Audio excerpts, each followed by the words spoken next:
Hello नमस्कार प्यारे साथियों, स्वागत और अभिनंदन आप सभी का आपके डिजिटल लर्निंग प्लेटफॉर्म पर। और आज अपन बात करेंगे साथियों पेरिस ओलंपिक और पेरिस पैरा ओलंपिक के बारे में। आज अपन डिस्कस करने वाले हैं, दोनों ही खेलों की अपन चर्चा करेंगे। सबसे पहले अपन पढ़ेंगे पेरिस ओलंपिक के बारे में, फिर पढ़ेंगे अपन पैरा ओलंपिक के बारे में, ठीक है ना। पैरा ओलंपिक 2024 के बारे में, क्योंकि यहाँ से साथियों एग्जाम में आपको जो है एक या दो प्रश्न एग्जाम में जरूर आपके लिए छपेंगे। और आर एस प्री में तो देख लेना, आपको दो या तीन प्रश्न जो है यहाँ से देखने को जरूर मिलेंगे, ठीक है। और साथ ही अब तो पशु परिचर में भी जो है समसामयिकी करंट अफेयर्स पूछा जाता है, तो वहां पर भी आपको प्रश्न मिलेंगे। और सीईटी का जो एग्जाम है इसमें तो आपको प्रश्न मिलने ही मिलने वाले हैं, ठीक है। तो क्लास को साथियों बिल्कुल धैर्य के साथ देखिएगा और शुरुआत करते हैं। क्लास आपके लिए साथियों ध्यान रख लेना, आर एस प्री के लिए, सीईटी के लिए और पशु परिचर के लिए रामबाण साबित होने वाली है। और ये पीडीएफ आपको कहाँ पर मिलेगी ये ध्यान रखना है आपको। पीडीएफ मिलेगी आपको साथियों जो ये आर एस प्री कॉम्बो वाला कोर्स है, आर एस प्री वाला जो कोर्स है, आर एस प्री यानी कि 45 प्रश्नों की जो शानदार तैयारी वाला जो कोर्स है साथियों, जिसमें आपको करंट अफेयर्स वगैरह सब चीज़ें मिलने वाली है, ठीक है ना। करंट अफेयर्स, राष्ट्रीय अंतर्राष्ट्रीय करंट अफेयर्स, राजस्थान आर्थिक समीक्षा 23-24, ठीक है। इसकी प्राइस अभी साथियों मात्र और मात्र 99 रुपीज़ है, तो आप इसको जाकर के ले सकते हैं। सॉरी, 199 रुपये इसकी प्राइस है, तो आप जाकर के अभी इस कोर्स को ले सकते हैं। और इसी के अंदर जो है आपको इसकी पीडीएफ मिलने वाली है, बहुत शानदार पीडीएफ है। इससे प्रश्न आपका पैरा ओलंपिक को लेकर के या फिर साथियों ओलंपिक और पैरा ओलंपिक को जो है लेकर के प्रश्न बाहर नहीं जाने वाला है, ठीक है। इसमें 51 टेस्ट आपको मिलेंगे, टॉपिक वाइज मिलेंगे। और पेरिस ओलंपिक के मैं आपके लिए साथियों अलग से टेस्ट प्रोवाइड करवा दूंगा, ठीक है ना, आर एस प्री के लिए। और एक जितने भी ग्रैंड स्लैम है उन सभी खेलों के भी आपको जो है अलग से मैं टॉपिक वाइज जो है टेस्ट उपलब्ध करवा दूंगा इसी कोर्स के अंदर। कॉम्बो कोर्स है, तीनों इसमें आपको सम्मिलित है, अलग अलग लेना चाहे ले सकता है, या फिर जो है आप पर्टिकुलर इस कोर्स को लेने के बाद आपको तीनों कोर्स इसी में मिल जाएंगे कॉम्बो के रूप में, ठीक है। 45 प्रश्न हो बहु छपेंगे इस कोर्स से, ये गारंटी मैं लेता हूँ, ठीक है। चलो, जो आर एस प्री की तैयारी कर रहे हैं उनको तो जरूर लेना चाहिए। अब बात करते हैं साथियों, जो ये ओलंपिक हुए थे ये हुए थे साथियों ग्रीष्मकालीन ओलंपिक। दो प्रकार के ओलंपिक होते हैं साथियों, एक तो ग्रीष्मकालीन होते हैं और एक शीतकालीन ओलंपिक होते हैं, ठीक है। तो सबसे पहले अपन बात करेंगे किसकी, ग्रीष्मकालीन ओलंपिक की बात करेंगे, ठीक है ना। बहुत सारे विद्यार्थियों ने साथियों कल लॉन्च किया था मैंने, और कई सारे विद्यार्थियों ने इसको ज्वाइन भी कर लिया है। आप भी इसको ज्वाइन कर लीजिए, रामबाण साबित होने वाला है, ठीक है। चलो, सबसे बात करेंगे ग्रीष्मकालीन जो है ओलंपिक का अब तक जो है आयोजन कहाँ कहाँ पर हुआ है और आगे कहाँ कहाँ पर आयोजन होगा, इसके बारे में अपन चर्चा करेंगे। देखो, 2020 में आयोजन होता है कहाँ पर साथियों, टोक्यो के अंदर। फिर अब जो 2000 इससे पहले आयोजन हुआ था टोक्यो जापान में, ठीक है ना। और 2024 का पेरिस फ्रांस के अंदर अपन पढ़ ही रहे हैं, 2024 में इसका आयोजन हो रहा है। और लॉस एंजल्स यानी कि साथियों यूएसए के अंदर 2028 में आयोजित होगा, ठीक है। ये भी आपको ध्यान रखना है, 2028 का यानी कि आगामी जो ओलंपिक होगा वो कहाँ पर होगा, लॉस एंजल्स के अंदर होगा यूएसए में, ठीक है, 2028 में। इसके बाद देखो शीतकालीन ओलंपिक का जो आयोजन है वो अब तक कहाँ कहाँ पर आयोजन हुआ है, ठीक है। देखो, बीजिंग के अंदर हुआ था 2022 में, लेकिन अब साथियों जो मिलानो कार्टिना इटली के अंदर होगा 2026 के अंदर, ये ध्यान रखना है। और इसके बाद जो फ्रांस में होगा साथियों वो होगा 2030 में, उसके बाद यूएसए में होगा 2034 में। ये बात आपको अच्छे से ध्यान में रखनी है, ठीक है। यहाँ से प्रश्न एग्जाम में पूछे जाते हैं, इसलिए थोड़ा ध्यान रखना है, ठीक है।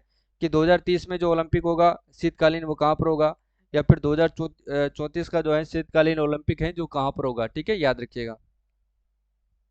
अब सबसे पहले जब अपन ओलंपिक पढ़ रहे हैं तो ओलंपिक की जो समिति है उसके बारे में डिस्कस करेंगे, क्योंकि प्रश्न पूछा जाता है। अंतर्राष्ट्रीय ओलंपिक समिति की बात करें तो अंतर्राष्ट्रीय ओलंपिक जो समिति है साथियों, इसकी स्थापना कब होती है, इसकी स्थापना होती है साथियों 1894 के अंदर इसकी स्थापना की जाती है। इसका मुख्यालय साथियों ल्यूसाने स्विट्जरलैंड के अंदर है। प्रश्न पूछा जा सकता है कि अंतर्राष्ट्रीय ओलंपिक समिति का मुख्यालय कहाँ पर है, ल्यूसाने स्विट्जरलैंड के अंदर है, ठीक है, याद रखिएगा। इसके जो वर्तमान अध्यक्ष है वो है साथियों थॉमस बोच, जो जर्मनी के रहने वाले हैं। और इसके प्रथम अध्यक्ष कौन थे साथियों, डिमेट्रियास यानी कि विकेलोस थे, ठीक है ना, डिमेट्रियास विकेलोस थे, ये ध्यान रखना। और ओलंपिक ध्यान रखना खेलों को संचालित करने वाली संस्था है, ये आपको ध्यान रखना है, ठीक है। इसके बाद बात करते हैं अपन फिर भारतीय ओलंपिक संघ के बारे में बात करेंगे। भारतीय ओलंपिक संघ के बारे में अपन बात करेंगे। ये अपना भारतीय ओलंपिक संघ है, इसका लोगो है आपके सामने, ठीक है। और भारतीय ओलंपिक समिति जो है इसकी स्थापना कब की गई थी, स्थापना की गई थी सन 1927 में। मुख्यालय इसका साथियों नई दिल्ली में है, कई बार पूछ लिया जाता है। और इसकी जो वर्तमान में जो अध्यक्ष है वो है साथियों पीटी ऊषा, जो केरल की एक एथलीट है, ये खुद भी एथलीट है, ठीक है, खिलाड़ी है। पीटी ऊषा है वर्तमान अध्यक्ष जो कि केरल राज्य से इनका संबंध है। ठीक है, प्रथम अध्यक्ष कौन थे इसके? दारोबजी टाटा थे, जो 27-28 के अंदर ये बनाए गए थे। ठीक है, इसके बाद आती है साथियों पेरिस ओलंपिक के बारे में अपन चर्चा करेंगे, खेल से संबंधित। ठीक है, पेरिस ओलंपिक का सर्वप्रथम तो आप लोगो देख लीजिएगा, इस प्रकार से लोगो है। इसमें साथियों ये रिंग है, ये वाले रिंग है, इनका भी महत्व अपन आगे चर्चा करेंगे। ठीक है, देखो पेरिस ओलंपिक 2024 यानी कि पेरिस ओलंपिक 2024 की बात कर रहे हैं। इसका आयोजन कहाँ पर होता है? 2024 में। तो आयोजन होता है साथियों, इसका आयोजन कहाँ पर होता है? पेरिस फ्रांस के अंदर इसका आयोजन होता है। आयोजन की तिथि ध्यान रख लेना, 26 जुलाई 2024 से लेकर के 11 अगस्त 2024 तक साथियों इसका आयोजन होता है, ये आपको ध्यान रखना है। ठीक है, संस्करण आपसे पूछे तो 33वां संस्करण था ये, और इसका शुभंकर कौन सा? फ्रिजियन टोपी इसका शुभंकर था, ये रहा इसका शुभंकर, ये ध्यान रख लेना, ये इस रूप में आपके सामने है। ठीक है, आदर्श वाक्य क्या था इसका साथियों? गेम वाइड ओपन था। ठीक है ना, आदर्श वाक्य क्या था इसका? गेम वाइड ओपन था, ये ध्यान रखना है। कुल खेल कितने थे इसमें? 32 थे, और इवेंट की बात करें तो 329 इसके इवेंट थे। ठीक है ना, अब देखो भारत से कुल कितने खिलाड़ी शामिल हुए थे? तो 117 खिलाड़ी भारत से शामिल हुए थे, लेकिन इसमें जो है साथियों 47 तो महिलाएं शामिल हुई थी, एवं 70 पुरुष इनके अंदर जो है शामिल हुए थे। ठीक है, ये आपको ध्यान रखना है। और विश्व से कुल कितने यानी कि कुल कितने देश इसमें देशों के जो हैं, सारे देशों को मिलाकर के कुल कितने खिलाड़ी भाग लिए थे? 10,500, ये भी आपको ध्यान रखना है। इस बार साथियों इसमें 4 नए खेल शामिल किए गए हैं, वो कौन कौन से हैं? ब्रेकिंग, ये ध्यान रख लेना, स्पोर्ट, ये भी ध्यान रखना, क्लाइंबिंग, ये भी ध्यान रखना है, और स्केट बोर्डिंग, ये भी आपको याद रखना है, और एक सर्फिंग, ये भी आपको याद रखना है। ठीक है, चलो इसके बाद देखो नोट लगा करके क्या लिखना है आपको? नोट लगा करके लिखना है कि पेरिस फ्रांस में तीसरी बार आयोजन हो रहा है, यानी कि पेरिस के अंदर जो है कितनी बार आयोजित हो रहा है? तो 2 बार पहले हो चुका है, लेकिन तीसरी बार अब हुआ है। एक तो हुआ था सन 1900 में, दूसरा हुआ था 1924 में, और तीसरा हुआ है साथियों 24 के अंदर। ठीक है, याद रखिएगा सभी। इसके बाद देखो भारतीय दल के प्रमुख यानी कि चीफ डी मिशन का दायित्व किसको दिया गया था? तो गगन नारंग को दिया गया था, इनका संबंध निशानेबाजी से है। ठीक है ना, भारतीय दल के प्रमुख का दायित्व दिया गया था गगन नारंग को। ये प्रश्न एग्जाम में पूछा जा सकता है, ध्यान रखिएगा साथियों। ठीक है, अब देखो उद्घाटन समारोह कहाँ पर होता है इसका, क्योंकि उद्घाटन समारोह को लेकर के भी तो एग्जाम में प्रश्न पूछा जा सकता है। तो उद्घाटन समारोह होता है सीन नदी के किनारे पर, यह भी आपको ध्यान रखना है, कहाँ पर होता है? सीन नदी के किनारे पर। और समापन समारोह स्टेड डी फ्रांस स्टेडियम के अंदर इसका समापन होता है। ये दोनों फैक्ट आपको अच्छे से याद रखने हैं, एग्जाम में पूछे जा सकते हैं। ठीक है, इसके बाद जो प्रश्न बनता है 100% कहाँ से बनता है? ध्वजवाहक को लेकर के बनता है, कि उद्घाटन समारोह में साथियों भारतीय ध्वजवाहक कौन थे? उद्घाटन समारोह में ओलंपिक जो खेल थे उसके भारतीय ध्वजवाहक कौन थे? किसमें? उद्घाटन समारोह में। तो वो 2 खिलाड़ी थे, एक तो थे पीवी सिंधु जो बैडमिंटन से संबंधित थे, और एक थे शरत कमल अचंता, यानी कि अचंता शरत कमल भी कह सकते हैं इसको, टेबल टेनिस में। ठीक है, ये टेबल टेनिस से संबंधित है। लेकिन समापन समारोह के अंदर साथियों भारतीय ध्वजवाहक कौन थे? यानी कि ओलंपिक खेलों में जो है भारतीय ध्वजवाहक कौन थे समापन समारोह के अंदर? तो ध्यान रखना वो थे साथियों PR श्रीजेश यानी कि हॉकी, और मनु भाकर यानी कि निशानेबाज। ठीक है, तो PR श्रीजेश थे और एक मनु भाकर थे, ये ध्यान रख लेना, ये समापन समारोह के अंदर थे, लेकिन उद्घाटन समारोह में PV सिंधु और शरत कमल अचंता थे। ठीक है, इनके खेल आपको याद रखना है, ये खेल में भी दे सकता है कि PV सिंधु का संबंध है बैडमिंटन से, शरत कमल अचंता का संबंध है टेबल टेनिस से, और PR श्रीजेश का संबंध है हॉकी से, और मनु भाकर का संबंध है निशानेबाजी से। ठीक है, याद रखना दोनों को। इसके बाद देखो यहाँ से भी प्रश्न बन सकता है, इसको ध्यान रख लेना आप लोग नोट लगा करके, कि पेरिस ओलंपिक में पहली भारतीय महिला जूरी सदस्य कौन बनी है? बिल्किस मीर बनी है। कौन बनी है साथियों? बिल्किस मीर बनी है। ठीक है, और भारत की तरफ से सर्वाधिक साथियों 29 खिलाड़ी जो हैं एथलेटिक में शामिल हुए हैं, और हरियाणा राज्य से सबसे ज्यादा हुए हैं 22 खिलाड़ी। ठीक है, और राजस्थान की तरफ से सबसे उम्रदराज खिलाड़ी जो है रोहन बोपन्ना थे, जो कि 44 वर्ष के थे, जिनका खेल कौन सा था साथियों? टेनिस था। ठीक है, और सबसे युवा खिलाड़ी की बात की जाए तो वो थे दिनिधि देशिंदु जो 14 वर्ष के थे साथियों, और इनका खेल कौन सा था? तैराकी इनका खेल था, ये भी आपको ध्यान रखना है। और पेरिस ओलंपिक 2024 में भारत के पदक विजेताओं के बारे में चर्चा करते हैं। तो पेरिस ओलंपिक 2024 में भारत ने कुल 6 पदक जीते हैं, जिसमें एक इन्होंने सिल्वर जीते हैं, ये ध्यान रख लेना साथियों। ठीक है, एक तो सिल्वर जीता है, जबकि 5 इन्होंने ब्रॉन्ज जीते हैं, ये ध्यान रखना है। ठीक है, और PDF मैंने आपको कहा है कि PDF कहाँ पर मिलेगी? ऐप के अंदर मिल जाएगी। जिन्होंने कोर्स ले रखा है, कॉम्बो कोर्स ले रखा है, ठीक है ना, और कॉम्बो कोर्स की प्राइस अभी 199 है, तो आप ले सकते हैं RS प्री के लिए। कुल पदक जीते हैं 6, 1 रजत और 5 कांस्य पदक। और पदक तालिका में भारत का स्थान कौन सा है साथियों? 41 है। ठीक है, देखो कई बार की बात करते हैं साथियों, 32वें ओलंपिक की बात करते हैं, ये 33वां है। 32वां कहाँ पर हुआ था? टोक्यो जापान में हुआ था ना, टोक्यो जापान के अंदर हुआ था। इसके अंदर साथियों 32वें जो ओलंपिक हुआ था, इसमें भारत का स्थान कौन सा था? पदक तालिका में जो स्थान था वो था 48वां स्थान था, ये ध्यान रखना है। और इसमें कितने पदक इन्होंने जीते थे? तो ध्यान रखना, एक तो इन्होंने गोल्ड जीता था, 2 रजत और 4 कांस्य जीते थे। इन्होंने कुल 7 पदक जीते थे। कितने? कुल 7 पदक इन्होंने जीते थे। ठीक है ना, ये ध्यान रखना है। जिनमें 7 पदकों में से साथियों इन्होंने एक तो गोल्ड जीता था, और ध्यान रख लेना साथियों सिल्वर कितने जीते थे? 2 इन्होंने सिल्वर जीते थे, और 4 इन्होंने साथियों ब्रॉन्ज जीते थे, है ना, ये ध्यान रखना है आपको। तो पिछले वाला भी ये ध्यान रखना है आपको। ठीक है, इस बार देखो यूनाइटेड स्टेट ऑफ अमेरिका ने साथियों 40 तो गोल्ड जीते हैं, 44 सिल्वर जीते हैं और 42 ब्रॉन्ज जीते हैं, यानी कि कुल 126 पदक के साथ इन्होंने फर्स्ट स्थान प्राप्त किया है। जबकि चाइना ने साथियों 40 गोल्ड, 27 सिल्वर और 24 ब्रॉन्ज जीत करके 91 पदक के साथ साथियों इन्होंने जो है सेकंड स्थान प्राप्त किया है। आप देखिएगा, वैसे तो साथियों जो इनका स्थान है वो गोल्ड मेडल के आधार पर जो है इनको फर्स्ट सेकंड स्थान दिया जाता है, लेकिन देखो चाइना के पास भी और अमेरिका के पास भी ध्यान रखना 40-40 गोल्ड है।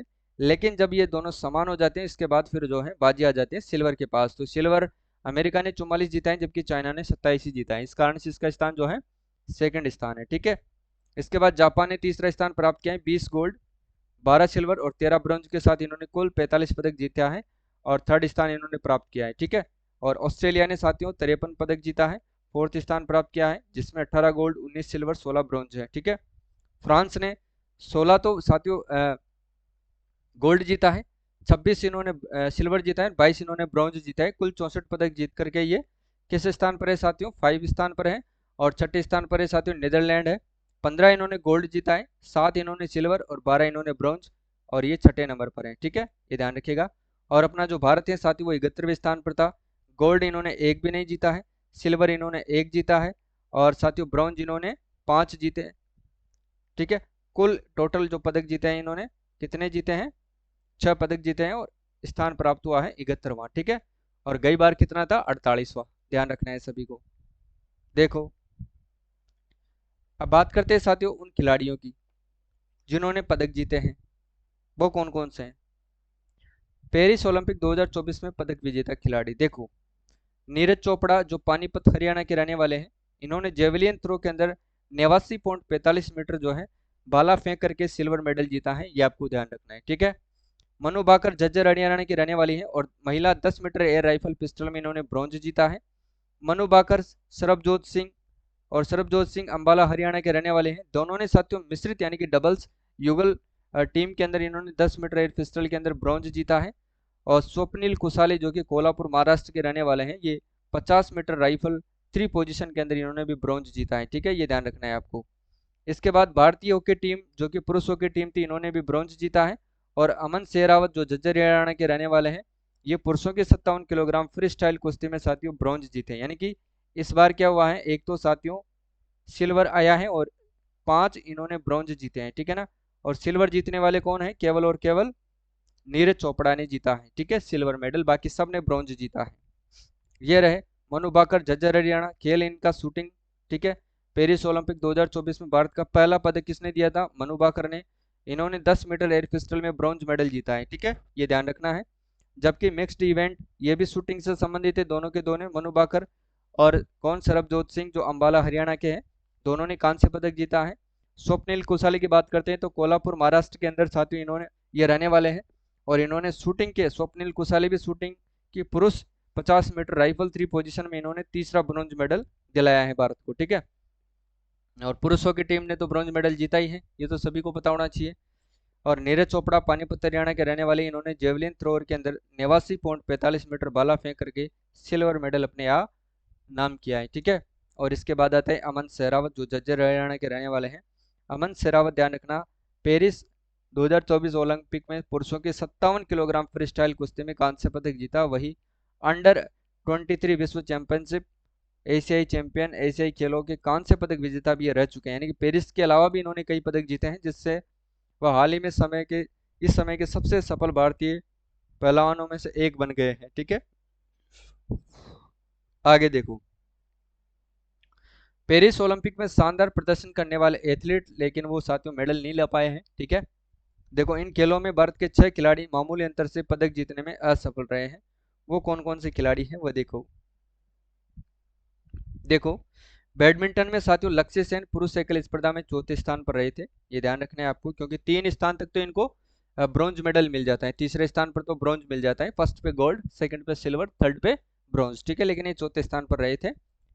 अर्जुन बबूता 10 मीटर राइफल में इन्होंने चौथा स्थान प्राप्त किया है। मनु भाकर 25 मीटर जो पिस्टल स्पर्धा है इसमें चौथा स्थान प्राप्त किया है, जबकि 10 मीटर पिस्टल स्पर्धा में तो इन्होंने ब्रॉन्ज जीत लिया था। ठीक है, महिला भारोत्तोलक शेखों मीराबाई चानू 49 किलोग्राम भार वर्ग में चौथे स्थान पर रही है।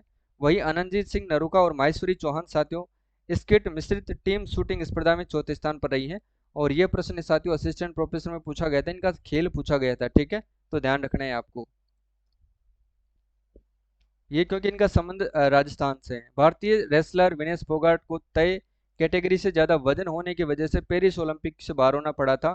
ये प्रश्न एग्जाम में पूछा जा सकता है, क्योंकि काफी चर्चा में भी रही थी साथियों, ध्यान रखना है आपको।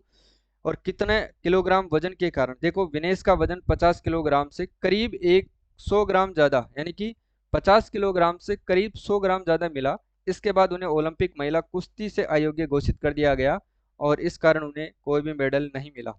ये ध्यान रखना है साथियों, कितना ग्राम वजन ज्यादा था, 50 किलोग्राम। और ये किस कैटेगरी में खेलने वाली थी, 50 किलोग्राम कैटेगरी में। ठीक है, ध्यान रखना है, जबकि 100 ग्राम जो है वजन ज्यादा मिला था इस कारण से। अब इनसे संबंधित जो अन्य महत्वपूर्ण तथ्य हैं जहां से प्रश्न पूछे जा सकते हैं उन देखिएगा। देखो साथियों, थाब्रेन पियरे डी कोबर्टिन के सुझाव पर 1913 में ओलंपिक ध्वज बनाया गया था, ये आपको ध्यान रखना है। और ओलंपिक का आदर्श वाक्य क्या है साथियों, सीटीएस अल्टीएस फोर्टियस, यानी कि तेज, उच्च और मजबूत। यानी कि सीटीएस यानी होता है तेज, और अल्टीएस यानी होता है उच्च, और फोर्टियस होना है मजबूत। ये इनके जो है आदर्श वाक्य हैं। ये आदर्श वाक्य भी एग्जाम में पूछे जा सकते हैं, इसको भी ध्यान में रखना है। ठीक है, और 1900 में पहली बार महिलाओं ने साथियों ओलंपिक में भाग लिया था। प्रश्न पूछा जा सकता है कि जो है महिलाओं ने पहली बार ओलंपिक में कब भाग लिया था, तो सन 1900 में इन्होंने भाग लिया था, और वह पेरिस ओलंपिक था। ये ध्यान रखना है। ठीक है, जब ये पेरिस में हुआ था, जो कि पेरिस का पहला ओलंपिक था, ये ध्यान रखना है। ठीक है, ओलंपिक ध्वज में साथियों छल्लों की कुल संख्या कितनी होती है, 5। जो ये रिंग होती है, रिंग की संख्या कितनी होती है, ध्वज के अंदर 5 होती है। पांचों छल्ले आपस में जुड़े होते हैं, जो नीले, पीले, काले और हरे और लाल रंग के होते हैं। ये 5 छल्ले साथियों 5 महाद्वीपों का प्रतीक है, और 5 महाद्वीपों को जो है इंगित करते हैं। देखो साथियों, नीला तो करता है अमेरिका को, पीला करता है अफ्रीका को, और काला करता है यूरोप को, हरा करता है एशिया को, और लाल करता है असोनिया ऑस्ट्रेलिया को। ठीक है, और भारत में पहली बार 1900 में साथियों ओलंपिक खेलों में भाग लिया था। भारत ने जब पहली बार भाग लिया था तो 1900 में भाग लिया था, जो कि पेरिस में जब ये आयोजित हुआ था। ठीक है, तो प्रश्न पूछा जा सकता है कि भारत ने पहली बार साथियों ओलंपिक में कब भाग लिया था, तो सन 1900 में, और कहाँ पर भाग लिया था, पेरिस में। ये ध्यान रखना है। ठीक है, भारत ने साथियों एथलीट में से एक अकेले एथलीट नॉर्मन प्रिचर्ड के साथ साथियों 2 पदक, दोनों रजत जीते। भारत ने पहली बार 1920 में ग्रीष्मकालीन ओलंपिक खेलों में साथियों एक टीम भेजी थी। ठीक है, और कर्णम मलेश्वरी ओलंपिक पदक जीतने वाली पहली भारतीय महिला थी। उन्होंने 2000 के सिडनी ओलंपिक में साथियों भारोत्तोलन में जो है कांस्य पदक जीता था। किसने जीता था, कर्णम मलेश्वरी ने जीता था। ठीक है, ये ध्यान रखना है, और ये पहली भारतीय महिला थी जिन्होंने ओलंपिक के भारोत्तोलन में कांस्य पदक जीता था। ये ध्यान रखना है। और 2008 की बात करें साथियों, तो बीजिंग ओलंपिक में अभिनव बिंद्रा ने पुरुषों की 10 मीटर एयर राइफल स्पर्धा में स्वर्ण पदक जीता, और ओलंपिक खेलों में व्यक्तिगत स्वर्ण पदक जीतने वाले पहले भारतीय कौन बने थे, अभिनव बिंद्रा बने थे। ध्यान रखना है। ठीक है, और पीवी सिंधु ओलंपिक रजत पदक जीतने वाली पहली भारतीय महिला बनी है।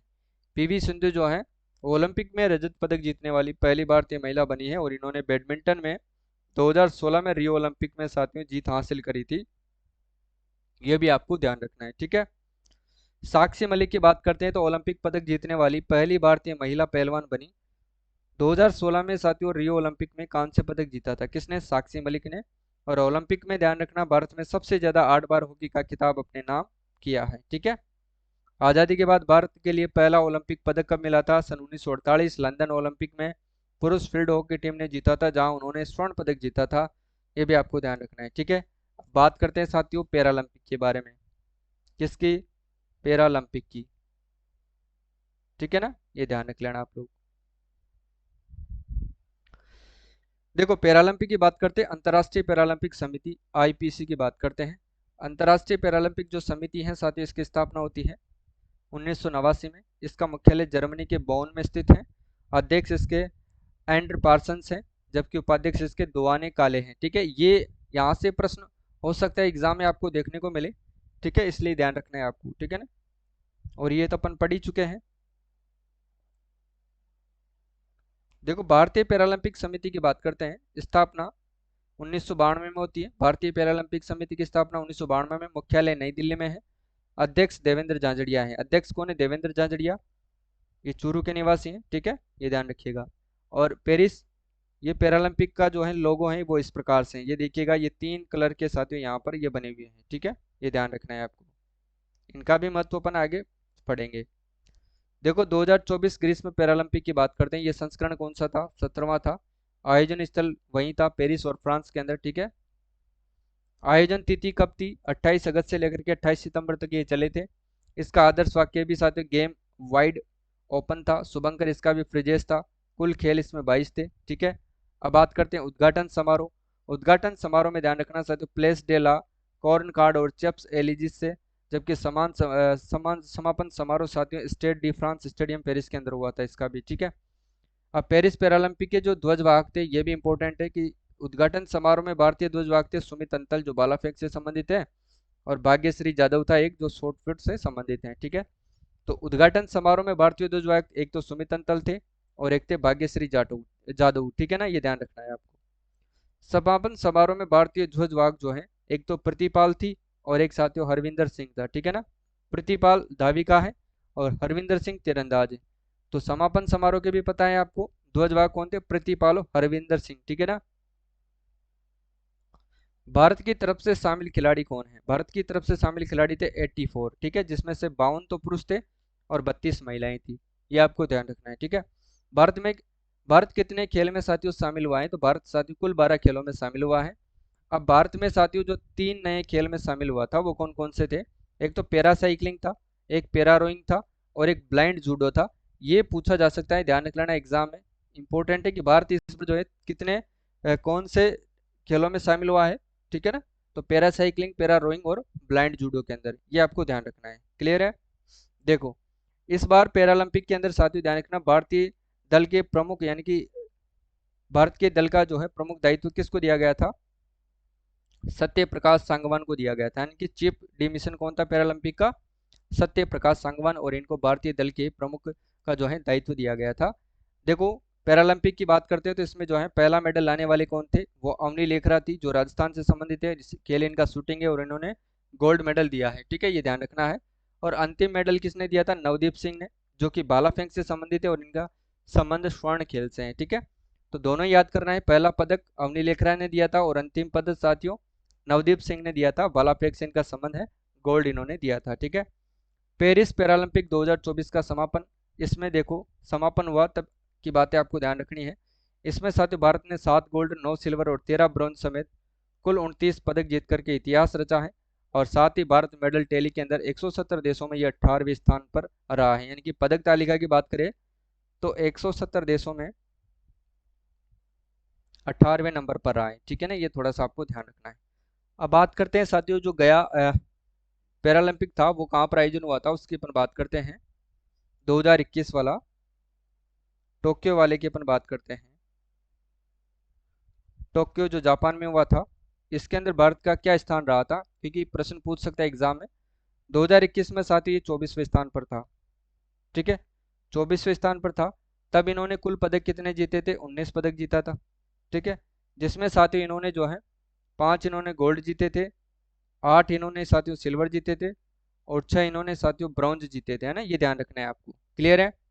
चलो ये तो बात हो गई साहब 2021 वाले की। अब बात करते हैं साथियों 24 वाले में। सुमित अंतल ने मेंस यानी कि पुरुष जेवलिन थ्रो F64 में गोल्ड जीता और वो लगातार 2 गोल्ड मेडल जीतने वाले पहले भारतीय पुरुष खिलाड़ी बन गए हैं। 100% एग्जाम में पूछने लायक प्रश्न है साथियों, ध्यान रख लेना आप लोग। 100% पूछा जाएगा कि पैरालंपिक में साथियों लगातार 2 गोल्ड जीतने वाले पहले भारतीय पुरुष खिलाड़ी बने हैं सुमित अंतल, जो कि जेवलिन थ्रो से संबंधित है और F64 कैटेगरी में इन्होंने गोल्ड जीता है। ठीक है, देखो पदक तालिका में भारत का स्थान कौन सा है? 18वां है। पदक कितने जीते इन्होंने? टोटल 29 पदक जीते हैं, जिसमें से 7 गोल्ड है, 9 सिल्वर है और 13 ब्रॉन्ज है। ठीक है ना। अब देखो इसमें सबसे ज्यादा जो पदक है वो किस देश ने जीते हैं? चाइना ने जीता है। 94 इन्होंने गोल्ड जीते हैं। ठीक है, 76 इन्होंने सिल्वर और 50 इन्होंने ब्रॉन्ज, यानी कि 220 पदक किसने जीता है? चाइना ने, और पहला स्थान प्राप्त किया है। ग्रेट ब्रिटेन की बात करते हैं तो 49 गोल्ड इन्होंने जीता है, 44 सिल्वर, 31 ब्रॉन्ज और 124 पदक जीत करके इन्होंने सेकंड स्थान प्राप्त किया है। वही यूनाइटेड स्टेट की बात करें साथियों तो इन्होंने 36 पदक जीता है गोल्ड, और 42 सिल्वर, 27 ब्रॉन्ज जीत करके 105 पदक जीता है और तीसरा स्थान इन्होंने प्राप्त किया है। नीदरलैंड ने फोर्थ स्थान प्राप्त किया है, 27 गोल्ड, 17 सिल्वर, 12 ब्रॉन्ज के साथ 56 मेडल इन्होंने जीते हैं। जबकि भारत की बात आती है इंडिया की, तो इंडिया ने प्राप्त किया है 18वां स्थान। इंडिया ने साथियों 7 गोल्ड जीता है, 9 सिल्वर जीता है और 13 इन्होंने ब्रॉन्ज जीता है। ठीक है ना, ये ध्यान रख लेना। कुल कितने जीते हैं? 29 पदक। ठीक है, देखो सर्वाधिक पदक विजेता खिलाड़ी कौन कौन से हैं? तो देखो चाइना से वाई वाई जियांग है जो 7 गोल्ड जीते हैं, सातों के सातों गोल्ड है, जो स्विमिंग से संबंधित है। सी डी बर्नर है, 5 गोल्ड जीते हैं, 1 सिल्वर जीते हैं, कुल 6 पदक जीते हैं। एस रेमंड ने साथियों स्विमिंग से 5 गोल्ड 1 सिल्वर, कुल 6 पदक जीते हैं। आई बोकी ने जीता है 5 गोल्ड, पांचों के पांचों गोल्ड हैं। और जेसी गुओ ने जीता है साथियों 4 गोल्ड जीता है, 2 सिल्वर जीत करके 6 पदक इन्होंने जीते हैं। तो पूरे विश्व में सबसे ज्यादा गोल्ड इन्होंने ही जीते हैं। ठीक है, इसके बाद देखो अपने जो भारत से साथियों पदक जीतने वाले पेरिस 2024 पैरालंपिक में भारत के पदक विजेता खिलाड़ी कौन कौन से हैं, उनके नाम आपको देखना है। ठीक है, वैसे अपन राजस्थान के संदर्भ में देख लेते हैं। ठीक है, अवनी लेखरा राजस्थान से, शूटिंग में इन्होंने महिला 10 metre air rifle SH1 category में गोल्ड जीता है। ठीक है, याद रखिएगा। और अवनी लेखरा ने साथियों कितने स्कोर के साथ इन्होंने जो है गोल्ड जीता है? बताओ, देखिए स्कोर कौन सा है इनका। अगर अपन बात करते हैं स्कोर की, तो स्कोर रहा था इनका साथियों, स्कोर यहीं पर लिखते हैं ना, स्कोर कितना रहा था इनका? 249.7 इनका स्कोर था। ठीक है, वहीं साथियों मोना अग्रवाल ये भी अपने राजस्थान से हैं। इन्होंने भी शूटिंग महिला 10 metre air rifle standing SH1 category के अंदर कांस्य पदक जीता है। कितने स्कोर के साथ इन्होंने जीता है? तो 228। ठीक है ना, कितना? 228.7 स्कोर के साथ इन्होंने जीता है। ठीक है, ये ध्यान रखना है आपको। वहीं साथियों प्रतिपाल की बात करते हैं, एथलेटिक्स है, महिला 100 मीटर T35 के अंदर इन्होंने कांस्य जीता है, ये ध्यान रखना है आपको, प्रतिपाल ने भी। और इन्होंने साथियों ध्यान रखना 14.21 सेकंड में अपनी दूरी तय कर ली थी। 14.21 सेकंड के अंदर जो है इन्होंने ये 100 मीटर की दूरी तय कर ली थी, उसके साथ इन्होंने कांस्य जीता है। इसके बाद अपन साथियों बात करते हैं मनीष नरवाल की। ठीक है ना, इन्होंने भी साथियों शूटिंग के अंदर जो है पुरुष की 10 metre air pistol SH1 category के अंदर सिल्वर जीता है, ध्यान रखना। और इनका जो स्कोर था वो कितना था? 234.9 था इनका स्कोर, ये भी आपको ध्यान रखना है। ठीक है, इसके बाद अपन बात करते हैं रूबीना फ्रांसीसी, शूटिंग के अंदर महिला 10 मीटर एयर पिस्टल SH1 में कांस्य जीता है। उसकी बात करते हैं फिर प्रतिवाल ने एथलेटिक्स में महिला 200 मीटर के अंदर T35 में भी इन्होंने कांस्य पदक जीता है। ठीक है ना, ये भी आप लोगों को ध्यान रखना है साथियों। निषाद कुमार ने एथलेटिक्स पुरुष हाई जंप T47 में रजत पदक जीता है। और योगेश कथुनिया एथलेटिक्स के अंदर पुरुष डिस्कस थ्रो F56 के अंदर इन्होंने रजत जीता है। ठीक है, ये थोड़ा सा आपको ध्यान रखना है। थोड़ा सा मैं बड़ा कर देता हूँ ताकि आपको साफ दिख जाए। देखो नितेश कुमार ने बैडमिंटन पुरुष एकल SL3 के अंदर स्वर्ण जीता है। वहीं साथियों तुलासीमाथी मुरुगेसन ने बैडमिंटन के अंदर महिला एकल SU5 के अंदर इन्होंने रजत जीता है। और मनीषा रामदास बैडमिंटन के अंदर महिला एकल SU5 ने जीता है कांस्य पदक। ठीक है, और सुहास यथिराज ने बैडमिंटन के अंदर पुरुषों की एकल SL4 के अंदर रजत जीता है। वहीं साथियों राकेश कुमार यानी कि शीतल देवी, दोनों ने आर्चरी के अंदर साथियों मिश्रित टीम कंपाउंड ओपन के अंदर कांस्य जीता है। ठीक है, और सुमित अंतल ने एथलेटिक्स खेल में साथियों पुरुषों का जेवलिन थ्रो था इनका खेल था। ठीक है, पुरुषों का जेवलिन थ्रो F64 के अंदर इन्होंने गोल्ड जीता है। ठीक है, इन्होंने जीता है गोल्ड। नित्याश्री सिवान बैडमिंटन महिला एकल एसएच 6 में कांस्य जीता है। दीप्ति दीप्ति जीवन जी ने साथियों एथलेटिक्स खेल के अंदर महिलाओं की साथियों 400 मीटर T20 के अंदर इन्होंने कांस्य जीता है। वही मरियप्पन थंगावेलु ने साथियों ध्यान रखना एथलेटिक्स खेल जो कि पुरुषों की ऊंची कूद यानी कि T63 कैटेगरी के अंदर इन्होंने कांस्य पदक जीता है, ठीक है। और शरद कुमार की बात करें तो एथलेटिक्स खेल है इनका, ये पुरुषों की ऊंची कूद यानी कि T63 के अंदर इन्होंने भी रजत जीता है, ठीक है। इसके बाद देखिएगा अजीत सिंह एथलेटिक्स से संबंधित है और पुरुष भाला फेंक 46 के अंदर इन्होंने रजत जीता है।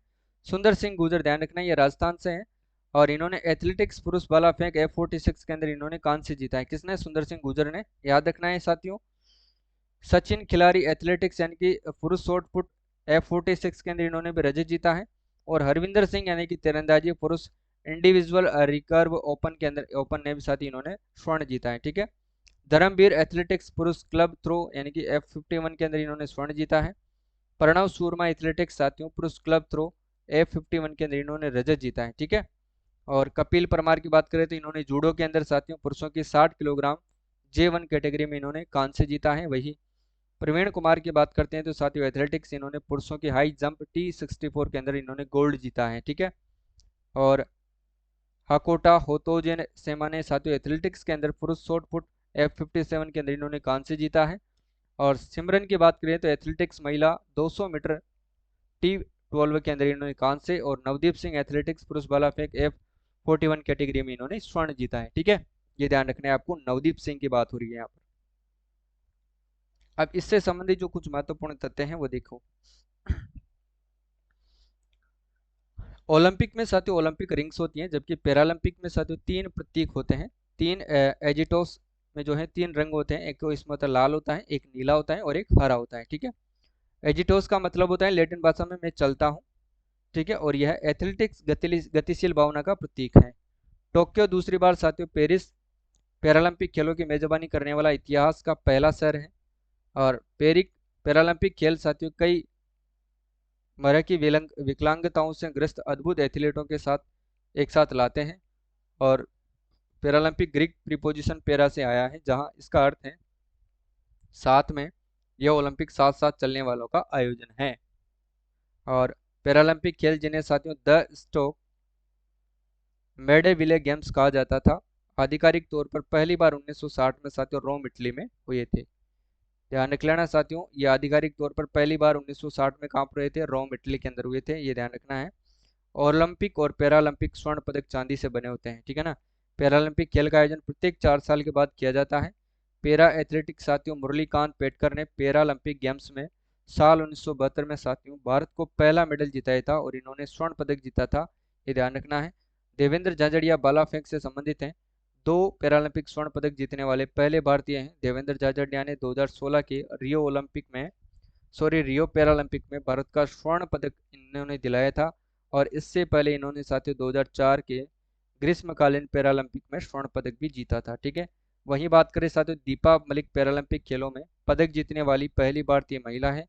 और इन्होंने साथियों 2016 ग्रीष्मकालीन पैरालंपिक में शॉट पुट में रजत पदक जीता था, ठीक है। और यहीं पर साथियों जो अपनी क्लास है वो खत्म होती है।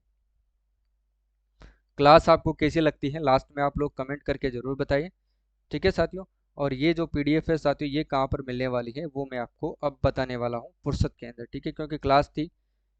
और वैसे तो अपन सारी क्लासें RS प्री के लिए ही लेते हैं, पर ये क्लासें और भी एग्जाम में जो है आपको लाभ पहुंचाती हैं, ठीक है। और इसकी जो पीडीएफ है आपको इस RS प्री 2024 वाले कॉम्बो कोर्स में मिलने वाली है, जिसकी प्राइस मात्र 199 रुपये है। इसमें आपको राजस्थान करंट अफेयर्स मिलेगा, इसी में साथियों आपको राष्ट्रीय और अंतर्राष्ट्रीय करंट अफेयर्स और इसी में राजस्थान आर्थिक समीक्षा मिलने वाली है। कुल साथियों 51 टेस्ट आपको मिलेंगे, जिसमें टॉपिक वाइज टेस्ट होंगे सारे के सारे, और एक इसमें आपको फुल टेस्ट मिलेगा, ठीक है ना। 300 प्रश्नों का वो होगा केवल और केवल इको सर्वे का, ठीक है। ये ध्यान रखना है आपको, ठीक है। बाकी 51 टेस्ट आपको मिलने वाले हैं पर्टिकुलर सब्जेक्ट के, और इस कोर्स के माध्यम से RS प्री में आप 45 प्रश्नों की शानदार तैयारी कर सकते हैं। मैं गारंटी लेता हूँ साथियों, आप जो है इस कोर्स को लेने के बाद जो है लगभग 45 से 50 प्रश्न जो है एग्जाम में सही करके आओगे, ये मैं गारंटी लेता हूँ, अगर आप लेते हैं और अच्छे से पढ़ते हैं, ठीक है।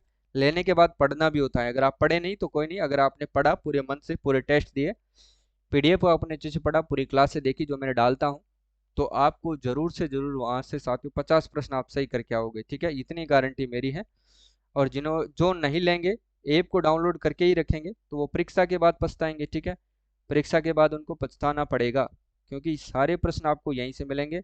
8 सितंबर को आयोजित असिस्टेंट प्रोफेसर का ट्रेलर आप देख चुके हैं, क्योंकि वहां पर 35 में से साथियों लगभग 30 प्रश्न यहाँ से उबू आए थे। वो पूरे 35 में से साथियों में आपको 32 प्रश्न मिलवा देता, 32-33, पर मैंने इकोनॉमिक सर्वे पूरा नहीं पढ़ाया था, इस कारण से 2-3 प्रश्न जो है वो मिस थे। ठीक है, और इसी के लिए साथियों आज की क्लास को यहीं पर समाप्त करते हैं, और मिलते हैं साथियों कल वाली शानदार क्लास में। तब तक के लिए सभी प्यारे साथियों को जय हिंद, जय भारत, सभी को राधे राधे, सभी को जय श्री कृष्णा।